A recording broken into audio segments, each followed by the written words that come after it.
So fascism is cool now, I guess, and the people who say they hate it made it cool. Hi folks, I'm Paul, and you're watching My Take. Have you ever heard of Godwin's Law? It goes something like, if any online discussion continues long enough, someone will almost certainly compare someone else to Hitler. Well, we're there. We've been there for a long time in real life. When I was a kid, I remember people calling George Bush a Nazi. We heard the Hitler comparisons to Mitt Romney in 2012. And of course, Donald Trump is getting the same Hitler, Nazi, fascist comparisons. Now, I didn't pay that close attention to the Bush presidency when they made the Nazi comparisons because I was busy building stick forts because I was 8. But maybe the Nazi comparisons packed a little bit more of a punch back then, because I remember my mom being pretty upset about it. I remember her saying it's dangerous to make those kinds of accusations. And in the past, the criticism for people who called other people Nazis was typically, that's a lie. You shouldn't say those kinds of things. That kind of rhetoric is dangerous. It can severely damage a person, and it could even put their life in danger. And hey, maybe the intent was nefarious all along. Maybe they did want people to get hurt. Seems kind of like the rhetoric has led some people to attempt things recently. But if I'm being charitable, which I want to be, calling someone like Bush a Nazi was likely an attempt to delegitimize his presidency, to conjure up base rage, and motivate people to vote against them in the next election. But they've been doing this thing for as long as I can remember, and it's not having the same effect on younger generations. I think you're starting to see a lot of people say, oh, I'm a fascist? Okay, I don't care. The other day I saw this tweet, X post, and I went,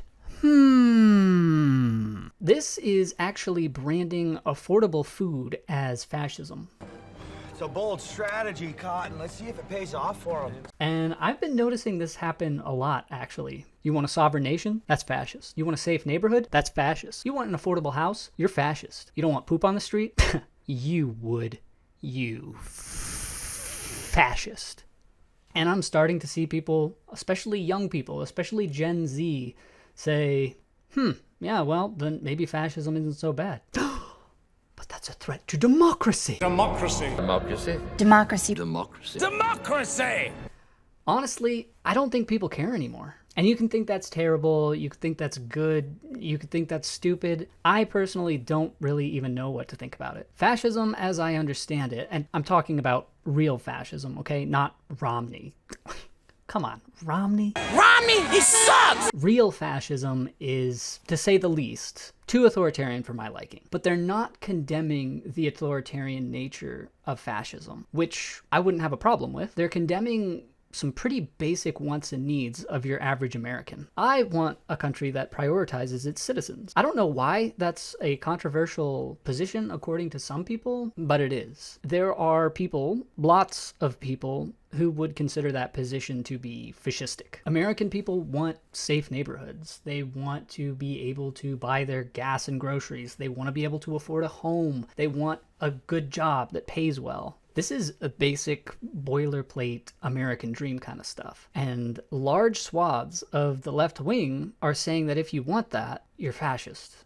And I'm starting to see large swaths of ordinary people say, okay, we don't care. There are real, tangible problems in this country, and you're not fixing them. And the policies that you've prescribed and are enacting are not fixing them. They're clearly not working. In fact, they're actually making a lot of things worse. And you're telling us that in order to get these problems resolved, we need to elect a fascist? And so people go, okay, then I guess that's what we're doing. And I'll say it, Donald Trump, as much as he bothers me, is not a fascist. He's not even a conservative. He's a 1990s New York Democrat. He brags an awful lot about not starting any new wars in his first term, which is a famously fascistic thing to brag about.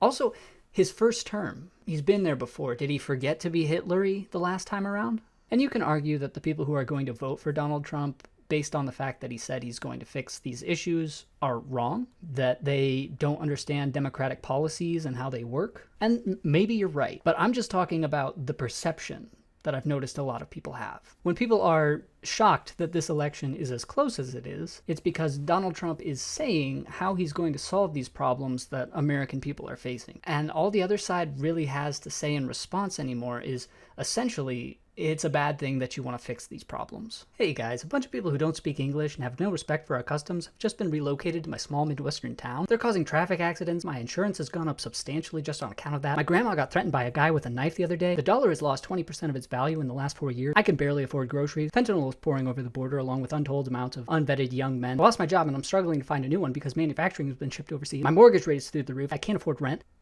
Please fix this. Frankly, I have actually got some big plans, big solutions. No. No! That's fascist. You see what's going on here, right? I'm not going to tell you who to vote for on election day. I hate it when people tell me who to vote for. I won't even tell you to vote at all.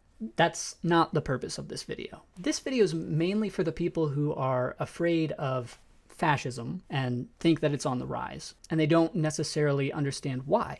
People are kind of over labels. I'm not interested in labels. I'm interested in solutions. And if one side says they have solutions that the other side has had ample opportunity to fix, like the border, like the economy, if one side has solutions and the other has labeling those solutions as something bad, it shouldn't come as a shock to you that the side that wants to solve problems is gaining in popularity. That's all I've got for today. But what do you think? Do you agree, disagree? Maybe you think I'm dumb. I already know I am, but you can still tell me if you want.